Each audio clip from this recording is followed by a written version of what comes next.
Voilà qui vous dit sans doute quelque chose, des vues de la Terre vue du ciel par le photographe Yann Arthus Bertrand, une exposition portée par le photographe et documentariste césarisé Vincent Munier qui habite à quelques pas de cette parcelle de terrain des jardins de Bernadette au haut du Thau. La terre figée numériquement côtoie celle bien vivante de l'exploitation. Ici on cultive les plantes aromatiques et médicinales, et si la production se porte bien, la météo de ces derniers mois a toutefois donné un peu de fil à retordre.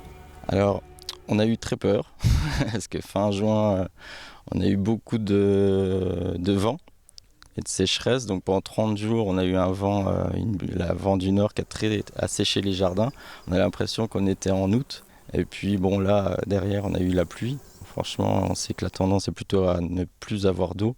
Donc on a pris cette eau comme elle venait.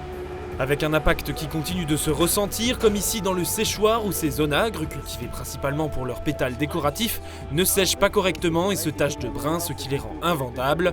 Pour les 2 permanents et les 3 saisonniers, c'est 10 kg de ces fleurs qu'il faut ramasser pour obtenir 1 kg de pétales séchés.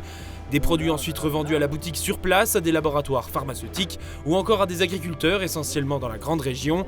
Quant à l'expo photo, qui a contribué à la renommée des lieux, c'est très joli, les photos sont magnifiques, les paysages, c'est très joli, ça vaut vraiment le déplacement. Je m'y attendais pas du tout, c'est la première fois aussi, donc je suis bien contente qu'elle m'a emmenée. Moi qui aime bien me balader, donc c'est génial. En plus le beau temps est là aujourd'hui, donc c'est super. J'aime beaucoup la photo et puis c'est un cadre vraiment sympa et donc à chaque année on sait qu'on va venir là, quoi. On se réjouissait d'aller marcher un peu à l'ombre, voir les photos à l'ombre, mais bon cette année ça va être chaud avec le soleil, mais c'est toujours très sympa en tout cas. Effectivement, pas de parcours ombragé cette année, merci madame pour la transition. Un choix qui s'explique par le fort impact environnemental sur le milieu des dernières éditions, la volonté désormais étant de préserver le lieu et la tranquillité des riverains.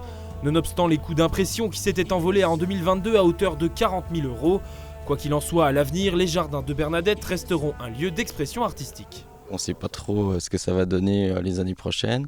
C'est vrai qu'on est plutôt parti pour une dissolution de l'association. C'est pas la fin des expos au jardin de Bernadette, c'est pas la fin de la culture dans les jardins. Concerts, théâtres, expositions extérieures sont d'ores et déjà dans les tuyaux.